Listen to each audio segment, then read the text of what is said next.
Humanities കഫേയുടെ പുതിയൊരു വീഡിയോയിലേക്ക് ഏവർക്കും സ്വാഗതം. നമ്മളിന്ന് നോക്കാൻ പോകുന്നത് +1 ഹിസ്റ്ററിയുടെ ചാപ്റ്റർ 2 ആണ്, റൈറ്റിംഗ് ആൻഡ് സിറ്റി ലൈഫ്. ഇതിൻ്റെ 3 പാർട്സും നമ്മൾ ഓൾറെഡി അപ്ലോഡ് ചെയ്തു. ഇതതിൻ്റെ പാർട്ട് 4th വീഡിയോ ആണ് കേട്ടോ. അപ്പോൾ ഇന്ന് വരുന്ന ഒരു ടോപ്പിക് എന്ന് പറയുന്നത് urbanisation in southern Mesopotamia, temples and kings. പ്രധാനമായിട്ട് നമ്മുടെ മെസപ്പൊട്ടേമിയൻ സംസ്കാരത്തിൻ്റെ ക്ഷേത്രങ്ങളെ കുറിച്ചിട്ടൊക്കെയാണ്, ടെമ്പിൾസിനെ കുറിച്ചിട്ടാണ് നമ്മളിവിടെ ഈ ഒരു ടോപ്പിക്കിനകത്ത് പഠിക്കാൻ വേണ്ടി പോകുന്നത് കേട്ടോ. അപ്പോൾ ആദ്യമേ തന്നെ പറയുന്നു, മെസപ്പൊട്ടേമിയൻകാരുടെ സെറ്റിൽമെൻറ്റുകൾ എന്ന് പറയുന്നത് 3 തരത്തിലുണ്ടായിരുന്നു. ഓക്കെ, ഏതൊക്കെയായിരുന്നു എന്ന് ചോദിച്ചു കഴിഞ്ഞാൽ, ഒന്ന് ടെമ്പിൾസിന് ചുറ്റുമായിട്ട് വരുന്ന സെറ്റിൽമെൻറ്റ്സ് ഉണ്ടായിരുന്നു. ടെമ്പിൾസ്, ക്ഷേത്രങ്ങളെ കേന്ദ്രീകരിച്ച് വരുന്ന സെറ്റിൽമെൻറ്റ്സ് ഉണ്ടായിരുന്നു. അതുപോലെ തന്നെ ട്രേഡ് കേന്ദ്രീകരിച്ച് വരുന്ന സെറ്റിൽമെൻറ്റ്സും കാര്യങ്ങളൊക്കെ ഉണ്ടായിരുന്നു.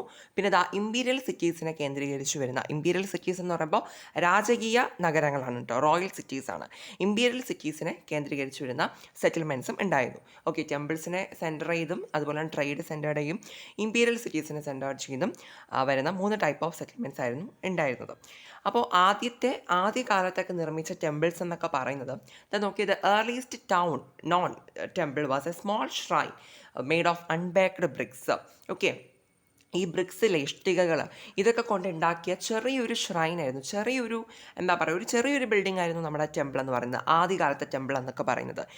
ഇപ്പോഴത്തെ പോലെ അല്ലെങ്കിൽ ഭയങ്കര വിപുലീകരിച്ചുള്ള ഒരു മെത്തേഡിലൊന്നുമല്ല, ഇഷ്ടികകൾ കൊണ്ട് ചെറുതായിട്ടാണ് ഉണ്ടാക്കിയിട്ടുള്ളത്. ചെറിയൊരു ഷ്രൈനായിരുന്നു. Temples were the residences of various gods. ഈ ക്ഷേത്രങ്ങളെന്ന് പറയുമ്പോൾ ഒരുപാട് ദൈവങ്ങളുടെ അല്ലെങ്കിൽ ദേവീദേവന്മാരുടെ റെസിഡൻസ് ആണ്, താമസ സ്ഥലങ്ങളാണെന്നാണ് പറയുന്നത്. കുറച്ച് ദേവന്മാരുടെ പേരൊക്കെ അവിടെ പറയുന്നുണ്ട്. ഒന്ന് ഊരിലെ മൂൺ ഗോഡ്. ഊരെന്ന് പറയുന്നത് മെസപ്പൊട്ടേമിയയിലെ ഒരു നഗരമാണ്. ഊരെന്ന് പറയുന്നത് ഒരു സിറ്റിയുടെ പേരാണ് കേട്ടോ, ഊരെന്ന് പറയുന്നത്. അപ്പോൾ ഊരിലെ മൂൺ ഗോഡിനെ പറ്റിയിട്ടും, ഇനി Inanna. Okay, Inanna the goddess of love and war. ഇത് നമുക്ക് എപ്പോഴും വൺ വേർഡിന് ചോദിക്കും കേട്ടോ, ഈ ഇനാന എന്ന് പറയുന്ന പേര്. അതായത് ഗോഡസ് ഓഫ് ലവ് ആൻഡ് വാർ, സ്നേഹത്തിൻ്റെയും യുദ്ധത്തിൻ്റെയും ഒക്കെ ദേവത എന്നുള്ള രീതിയിലാണ് ഇനാന എന്ന് പറയുന്ന ആ ഒരു ദൈവം അറിയപ്പെടുന്നത് കേട്ടോ.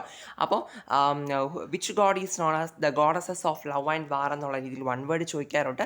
Answer Inanna. അപ്പോൾ ഈ ഒരു ദൈവങ്ങളുടെ പേര് നിങ്ങൾ പഠിച്ചു വയ്ക്കുക. ഊരിലെ മുൻഗോഡും Inanna the goddess of love and war, അത് ഒന്ന് ഓർത്തിരിക്കുക.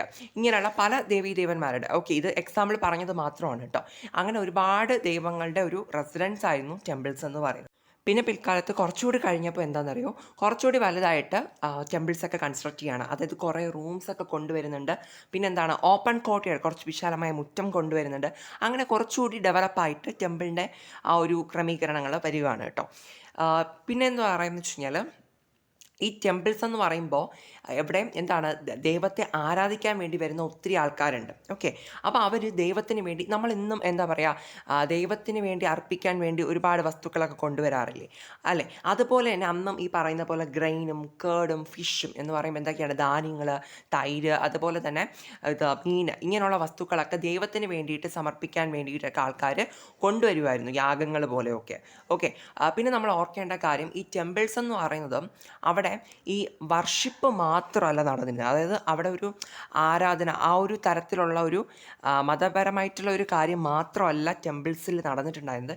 അവിടെ പലതരത്തിലുള്ള എക്കോണമിക് ആക്ടിവിറ്റീസ് കൂടി നടന്നിട്ടുണ്ടായിരുന്നു. എന്ന് പറയുമ്പോൾ പലതരത്തിലുള്ള സാമ്പത്തിക പ്രവർത്തനങ്ങൾ. ഓക്കെ, അതായത് അവിടെ തന്നെ ഈ കച്ചവടമൊക്കെ ലക്ഷ്യമാക്കിയിട്ടുള്ള പലതരത്തിലുള്ള പ്രവർത്തനങ്ങളിലും അവിടുത്തെ ആൾക്കാർ അതിനകത്ത് ഒത്തുകൂടിയിട്ടുണ്ടായിരുന്നു എന്നുകൂടി പറയുന്നുണ്ട് കേട്ടോ. ഓക്കെ, അപ്പോൾ ടെമ്പിൾസിനെ പറ്റിയിട്ട് ആ ഒരു കാര്യമാണ് അവിടെ പറയുന്നത്. ഇനി പറയുന്ന ഒരു കാര്യം എന്താണെന്നറിയോ, മെസപ്പൊട്ടേമിയക്കകത്ത് മനുഷ്യനിർമ്മിത പ്രശ്നങ്ങളുണ്ടായിരുന്നു, പ്രകൃതി നിർമ്മിത പ്രശ്നങ്ങളുണ്ടായിരുന്നു. അതായത് നാച്ചുറൽ പ്രോബ്ലംസ് ഉണ്ടായിരുന്നു, മാൻമെയ്ഡ് പ്രോബ്ലംസ് ഉണ്ടായിരുന്നു. നാച്ചുറൽ പ്രോബ്ലംസ് എന്ന് പറയുന്നത് നമുക്കറിയാം, യൂഫ്രട്ടീസ് എന്ന് പറയുന്നത് മെസപ്പൊട്ടേമിയയിലുള്ള ഒരു റിവറാണ്. നമ്മൾ ആദ്യത്തെ ക്ലാസ്സിൽ പഠിച്ചിട്ടുണ്ട് യൂഫ്രട്ടീസും ടൈഗ്രീസും ഒക്കെ. അപ്പോൾ യൂഫ്രട്ടീസ് എന്ന് പറയുന്നത് എന്താണ്, മെസപ്പൊട്ടേമിയയിലുള്ള ഒരു നദിയാണ് യൂഫ്രട്ടീസ്. അപ്പോൾ യൂഫ്രട്ടീസ് എന്ന് പറയുന്നത് നമുക്കറിയാമല്ലോ, യൂഫ്രട്ടീസിന് ടൈഗ്രീസിന് ഇടയിലൂടെയാണ് മെസപ്പൊട്ടേമിയ ഉള്ളത്. അതല്ലേ നമ്മൾ ദ ലാൻഡ് ബിറ്റ്വീൻ 2 റിവേഴ്സ് എന്നൊക്കെ നമ്മൾ പഠിച്ചിട്ടുണ്ട്. ഓക്കെ, അതവിടെ നിൽക്കട്ടെ. എന്തായാലും നമ്മളിവിടെ പറഞ്ഞത് നാച്ചുറൽ പ്രോബ്ലംസിനെ പറ്റിയിട്ടാണ്. യൂഫ്രട്ടീസ് എന്ന് പറയുന്ന നദിയിൽ നിന്നും ഫ്ലഡ് വരുന്നുണ്ടായിരുന്നു, വെള്ളപ്പൊക്കം വരുന്നുണ്ടായിരുന്നു, പ്രളയം. ഓക്കെ, അപ്പോൾ അത് ഒരു നാച്ചുറൽ പ്രോബ്ലംസ് ആയിട്ട് നമുക്ക് പറയാൻ പറ്റുന്നുണ്ട്. ഓക്കെ, അപ്പോൾ യൂഫ്രട്ടീസ് നദിയിൽ നിന്നുള്ള ഫ്ലഡ് അതൊരു നാച്ചുറൽ പ്രോബ്ലംസ് ആയിട്ട് നമുക്ക് പറയാം. ഇനി അടുത്ത് പറയുന്നത് എന്താണെന്നറിയാമോ, മാൻമെയ്ഡ് പ്രോബ്ലംസാണ്, മനുഷ്യനിർമ്മിത പ്രോബ്ലംസിനെ പറ്റിയിട്ടാണ്. അതെങ്ങനെയാണെന്ന് വെച്ച് കഴിഞ്ഞാൽ വേറെ ഒന്നുമില്ല, ഈ നദിയുടെ എന്താണെന്നറിയോ, നദിയുടെ അപ്പർ സ്ട്രീമിൽ താമസിക്കുന്ന ആൾക്കാർ, ഓക്കെ, അതായത് ഉയർന്ന വശത്ത് താമസിക്കുന്ന ആൾക്കാരെന്ന് പറയുമ്പോൾ അവരെന്ന് പറയുന്നത് ഒത്തിരിയായിട്ട്, ഞാൻ പറയട്ടെ ആദ്യമേ, നദിയിൽ അപ്പർ സ്ട്രീമിൽ താമസിക്കുന്ന ആൾക്കാർ ഉണ്ട് ഒരു ഒരു എന്താ പറയുക ഒരു സ്ഥലത്ത്. ദെൻ ഓൾസോ ഡൗൺ സ്ട്രീമിൽ താമസിക്കുന്ന ആൾക്കാർ, മീൻസ് വില്ലേജുകൾ വേറെയുണ്ട്. മനസ്സിലാവുന്നുണ്ടോ? ഓക്കെ, ഇപ്പോൾ ഒരു നദിയാണെന്നുണ്ടെങ്കിൽ നദിക്ക് മുകളിൽ താമസിക്കുന്നവരും താഴെ താമസിക്കുന്നവരും അങ്ങനെ ആലോചിക്കുക. അപ്പോൾ ഈ അപ്പർ സ്ട്രീമിൽ താമസിക്കുന്ന ആൾക്കാർ എന്ത് ചെയ്യുന്നു വെച്ച് കഴിഞ്ഞാൽ അവർ ഒരുപാട് വെള്ളം ഈ നദിയിൽ നിന്നും അവർ യൂട്ടിലൈസ് ചെയ്യും, അവരുടെ ആവശ്യങ്ങൾക്ക് വേണ്ടിയിട്ട് ഒത്തിരി വെള്ളം എടുക്കും. അപ്പോൾ ഡൗൺ സ്ട്രീമിലുള്ള ആൾക്കാർക്ക്, അല്ലെങ്കിൽ എവിടെയുള്ള വില്ലേജസിന്, താഴോട്ടുള്ള വില്ലേജസിൻ്റെ ആൾക്കാർക്കാണെന്നുണ്ടെങ്കിൽ അവർക്ക് ഈ നദിയിൽ നിന്ന് കുറച്ച് വെള്ളം കിട്ടുന്നുണ്ടാവും. മനസ്സിലാവുന്നുണ്ടോ? കാരണം മുകൾ ഭാഗത്തോട്ട് താമസിക്കുന്നവർ കൂടുതൽ വെള്ളം യൂസ് ചെയ്യുന്നുണ്ടല്ലോ, അതുകൊണ്ട് ഇവർക്ക് കുറച്ച് വെള്ളമേ കിട്ടുന്നുള്ളൂ. അതുമാത്രമല്ല, ഈ നദിയിലുണ്ടാകുന്ന എന്താ പറയുക, ഇതിന് ഈ ഒരു എന്താ പറയുക, ആ ഒരു സിൽട്ടും കാര്യങ്ങളൊക്കെ എന്താണ്, അപ്പോൾ ഈ സിൽട്ട് എന്നൊക്കെ പറയുന്നത് ഈ നദി പലയിടത്തുനിന്നും വലിച്ചു കൊണ്ടുവരുന്ന അവശിഷ്ടങ്ങളാണ്. അപ്പോൾ ഇതൊക്കെ ക്ലീൻ ചെയ്യാനുള്ളത്, ഇതെല്ലാം ഈ ഒരു സിൽട്ടും കാര്യങ്ങളെല്ലാം ഡെപ്പോസിറ്റ് ചെയ്യപ്പെടുന്നത് എവിടെയായിരിക്കും? നദിയുടെ ഏറ്റവും താഴ്ത്തട്ടിലായിരിക്കും ഡെപ്പോസിറ്റ് ചെയ്യുന്നുണ്ടാവുക. അപ്പോൾ അവിടെ താമസിക്കുന്ന ഡൗൺ സ്ട്രീമിൽ താമസിക്കുന്ന ആൾക്കാരായിരിക്കും ഈ നദീനെ, ഈ സിൽട്ടൊക്കെ മാറ്റി ക്ലീൻ ചെയ്യാനുള്ള ഒരു ഉത്തരവാദിത്വം ഉള്ളത്. അവർക്ക് വെള്ളവും കുറവാണ്, എന്നാൽ അവർ ആ നദി ക്ലീൻ ചെയ്യാൻ വേണം. എന്നാൽ അപ്പർ സ്ട്രീമിലുള്ള ആൾക്കാർക്ക് ഒന്നും അറിയാൻ വേണ്ട, അവർ ശരിക്കും വെള്ളം യൂസ് ചെയ്യുകയും ചെയ്യുന്നുണ്ട്. അപ്പോൾ ഉറപ്പായിട്ട് സ്വാഭാവികമായിട്ടും ഈ ഡൗൺ സ്ട്രീമിലും അപ്പർ സ്ട്രീമിലും താമസിക്കുന്ന ആൾക്കാർ തമ്മിൽ എന്തുണ്ടാവും? ക്ലാഷ് ഉണ്ടാവും അല്ലേ? അപ്പോൾ ഇങ്ങനെയുള്ള മാൻമെയ്ഡ് ഇഷ്യൂസും മെസപ്പൊട്ടേമിയയിൽ നിലനിൽക്കുന്നുണ്ടായിരുന്നു. നമ്മുടെ മെസപ്പൊട്ടേമിയയിൽ ഈ പറയുന്ന പോലെ ഈ യുദ്ധങ്ങളും കാര്യങ്ങളൊക്കെ ഉണ്ടായിരുന്നു, ചെറിയ തോതിലുള്ള കോൺഫ്ലിക്ട്സും വാറും കാര്യങ്ങളൊക്കെ വരുന്നുണ്ടായിരുന്നു. അപ്പോൾ ഈ യുദ്ധത്തിലൊക്കെ വിജയിക്കുന്ന ആൾക്കാർ എന്താ ചെയ്യുന്നതെന്ന് അറിയാമോ?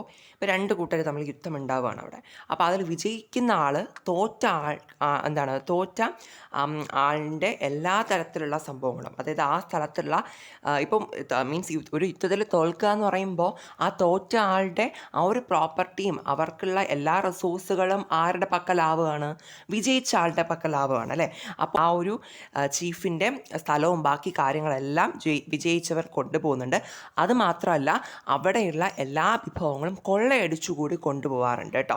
അതെല്ലാം ലൂട്ട് ചെയ്തുകൂടി ആര് കൊണ്ടുപോകാറുണ്ട്? നമ്മുടെ ഈ വിജയിച്ച ആൾക്കാർ കൊണ്ടുപോകാറുണ്ട്. എന്നാൽ ഈ ലൂട്ട് ചെയ്ത് കൊണ്ടുപോയാൽ അതുമാത്രമല്ല, ഈ ലൂട്ട് ചെയ്ത് കൊണ്ടുവന്ന ഒരുപാട് വിഭവങ്ങളുണ്ടാവും, വിലപിടിപ്പുള്ള സാധനങ്ങളോ സാമഗ്രികളോ ഒക്കെ ഉണ്ടാവും. അതോടൊപ്പം തന്നെ ഈ പ്രദേശത്ത് നിന്നും കുറേ അടിമകളായിട്ട്, അല്ലെങ്കിൽ അങ്ങനെ പണി ചെയ്യിപ്പിക്കാനൊക്കെ വേണ്ടിയിട്ട് എന്താകും, കുറേ ആൾക്കാരെ കൂടി കൊണ്ടുപോകാറുണ്ട്. മനസ്സിലായോ? പിടിച്ചുകൊണ്ട് പോകാറുണ്ട്, സെർവൻസ് ആയിട്ടൊക്കെ പണിയെടുപ്പിക്കാൻ വേണ്ടിയിട്ട്.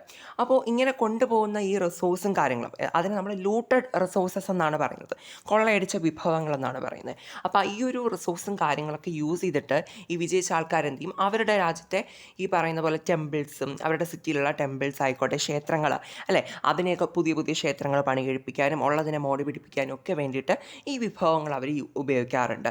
അതുമാത്രമല്ല, ഈ പിടിച്ചുകൊണ്ട് വന്ന ആൾക്കാരുണ്ടല്ലോ, ഈ കൊള്ളയടിച്ച സ്ഥലത്തുനിന്ന് പിടിച്ചുകൊണ്ടുവന്ന ആൾക്കാരില്ലേ, ഞാൻ പറഞ്ഞില്ലേ സെർവൻസ് ആയിട്ട് യൂസ് ചെയ്യുന്നു. അപ്പോൾ ഇത്തരത്തിലുള്ള ആൾക്കാരെ വിട്ടിട്ടാണ് ക്ഷേത്രങ്ങളൊക്കെ പണി കഴിപ്പിക്കുന്നതും ചെയ്യുന്നത്. ക്ലിയർ ആയോ? അപ്പോൾ ഒരു വെടിക്ക് രണ്ട് പക്ഷി എന്ന് പറയുന്ന പോലെ അവിടെ അങ്ങനെയാണ് അവർ ചെയ്തു പോയിട്ടുണ്ടായിരുന്നത്. പിന്നെ പറയുന്ന ഒരു കാര്യം എന്താ അറിയോ, ഇവർ ഈ പണി എടുക്കുന്നതുകൊണ്ട് തന്നെ അവർക്ക് റേഷൻസ് കൊടുക്കുമായിരുന്നു. റേഷൻസ് എന്ന് പറഞ്ഞാൽ നമുക്ക് ഗവൺമെൻറ് തരുന്ന റേഷൻസ് ഉണ്ടല്ലോ, ഓക്കെ, ഓരോ കാറ്റഗറീസിന് നമുക്ക് തരുന്നില്ലേ റേഷൻസ്, അതേ സംഭവം തന്നെയാണ് ഇവിടെ ഉദ്ദേശിക്കുന്ന റേഷൻസ് എന്ന് പറയുന്നത്. അപ്പോൾ അതിന് തെളിവ് എന്താണെന്ന് വെച്ച് കഴിഞ്ഞാൽ ഒരു 100 കണക്കിനോളം റേഷൻ ലിസ്റ്റുകൾ കണ്ടെത്തിയിട്ടുണ്ട് മെസപ്പൊട്ടേമിയയിൽ നിന്ന്. ഈ റേഷൻ ലിസ്റ്റിൽ എങ്ങനെയാണെന്ന് ചോദിച്ചു കഴിഞ്ഞാൽ, ഈ ആർക്കാണോ റേഷൻ കൊടുക്കുന്നത് അയാളുടെ പേരുണ്ടായിരിക്കും, എത്ര ക്വാണ്ടിറ്റി, എത്ര അളവാണോ, ഇപ്പം ധാന്യങ്ങളാണോ കൊടുത്തത്, അല്ലെങ്കിൽ വസ്ത്രമാണോ കൊടുത്തത്, ഓയിലാണോ കൊടുത്തത്, എണ്ണയാണോ, ഓക്കെ, ഇങ്ങനെയുള്ള സംഭവങ്ങൾ എല്ലാം രേഖപ്പെടുത്തിയിട്ടുള്ള 100 കണക്കിനോളം റേഷൻ ലിസ്റ്റുകളും കണ്ടെത്തിയിട്ടുണ്ടായിരുന്നു കേട്ടോ. അപ്പോൾ അതുകൊണ്ട് നമുക്ക് എന്താ പറയുക, നമുക്ക് ഉറപ്പായിട്ടും റേഷൻ ഇങ്ങനെ കൊടുത്തിട്ടുണ്ടായിരുന്നു. ഇവർ ചെയ്യുന്ന സർവീസിന് പകരമായിട്ട് റേഷൻസ് അവർക്ക് കൊടുത്തിട്ടുണ്ടായിരുന്നു. ഇനി അടുത്ത് പറയുന്നത്, ഈ ഒരു ടോപ്പിക്കിൻ്റെ ഏറ്റവും ലാസ്റ്റ് പറയുന്നൊരു കാര്യം ഇവരുടെ ആർക്കിടെക്ചറിനെ പറ്റിയിട്ടാണ്. ആർക്കിടെക്ചർ എന്ന് പറയുമ്പോൾ ഇവരുടെ നിർമ്മാണ രീതികൾ, ഇതിനകത്ത് കുറച്ച് വ്യത്യാസങ്ങളൊക്കെ ഇവർ കൊണ്ടുവരുന്നുണ്ട്. പ്രത്യേകിച്ചും കൊണ്ടുവന്ന ഒരു വ്യത്യാസം എന്ന് പറയുന്നത് ബ്രോൺസ് ടൂൾസിൻ്റെ ഒരു എന്താ പറയുക കടന്നുവരവാണ്. അതായത് വെങ്കലത്തിലുള്ള അല്ലേ ബ്രോൺസ് ടൂൾസൊക്കെ എന്ത് ചെയ്യുന്നുണ്ട് ഇവർ ഉപയോഗിക്കുന്നുണ്ട്. പലതരത്തിലുള്ള ക്രാഫ്റ്റുകൾ എന്താ പറയുക കരകൗശല കാര്യങ്ങൾ ചെയ്യാൻ വേണ്ടിയിട്ട് ബ്രോൺസ് ടൂൾസ് അവർ യൂസ് ചെയ്യുന്നുണ്ട്. ഓക്കെ, അപ്പോൾ അതുകൊണ്ട് തന്നെ അതെന്താണ് അത് വലിയൊരു നമുക്ക് പറയാൻ പറ്റുന്ന ഒരു മാറ്റമായിട്ട് നമുക്ക് പറയാൻ പറ്റും ബ്രോൺസ് ടൂൾസ്. പിന്നെ കടന്നു വന്ന ഒരു മാറ്റമാണ് പോട്ടേഴ്സ് വീൽ എന്ന് പറയുന്നത്. കാണുന്നുണ്ട് പോട്ടേഴ്സ് വീൽ. അപ്പോൾ ഈ ഒരു പോട്ടേഴ്സ് വീൽ കൊണ്ടുവന്നതോടുകൂടിയും ഇവർക്ക് എന്താണ് പോട്രിയിൽ ഒരുപാട് മാറ്റങ്ങൾ അവർക്ക് കൊണ്ടുവരാൻ പറ്റുന്നുണ്ട്. ഓക്കെ, മൺകല നിർമ്മാണങ്ങളിലൊക്കെ അവർക്ക് ഒരുപാട് മാറ്റങ്ങൾ കൊണ്ടുവരുന്നുണ്ട്.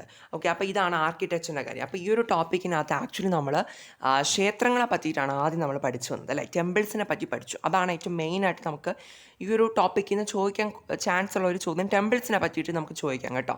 അപ്പോൾ ടെമ്പിൾസിനെ കുറിച്ച് പഠിച്ചു വയ്ക്കുക. ടെമ്പിൾസിന് ശേഷം നമ്മൾ പറഞ്ഞു വന്ന കാര്യം എന്തായിരുന്നു? അതെ, നമ്മുടെ മാൻ മെയ്ഡ് പ്രോബ്ലംസും നാച്ചുറൽ പ്രോബ്ലംസും അത് ജസ്റ്റ് ഒന്ന് വായിച്ചു വയ്ക്കുക. അടുത്ത മൂന്നാമതായിട്ട് നമ്മൾ പറഞ്ഞു വന്ന കാര്യമായിരുന്നു നമ്മുടെ യുദ്ധങ്ങളെ പറ്റിയിട്ട്, ചെറിയ കോൺഫ്ലിക്ട്സുകളെ പറ്റിയിട്ടൊക്കെ കാര്യം പറഞ്ഞു വന്നു. അവിടെ നിന്നുള്ള ലൂട്ടഡ് റിസോഴ്സസിനെ പറ്റിയിട്ടും അവിടെ നിന്ന് കൊണ്ടുവരുന്ന വാർ ക്യാപ്റ്റീവ്സിനെ പറ്റിയിട്ടൊക്കെ നമ്മൾ പറഞ്ഞു. അവർക്ക് റേഷൻ കൊടുക്കുന്ന കാര്യം പറഞ്ഞു. ആ ഒരു കാര്യം അവിടെ നമ്മൾ വൈൻഡപ്പ് ചെയ്തു. പിന്നെ ലാസ്റ്റ് പറഞ്ഞ കാര്യമാണ് അവരുടെ ആർക്കിടെക്ചറൽ സ്റ്റൈലിനെ പറ്റിയിട്ട്. ബ്രോൺസ് ടൂൾസിൻ്റെയും പോട്ടേഴ്സ് വീലിൻ്റെയും കടന്നുവരവാണ് നമ്മളവിടെ പറഞ്ഞ പ്രധാനപ്പെട്ട മാറ്റങ്ങളെന്ന് പറയുന്നത്.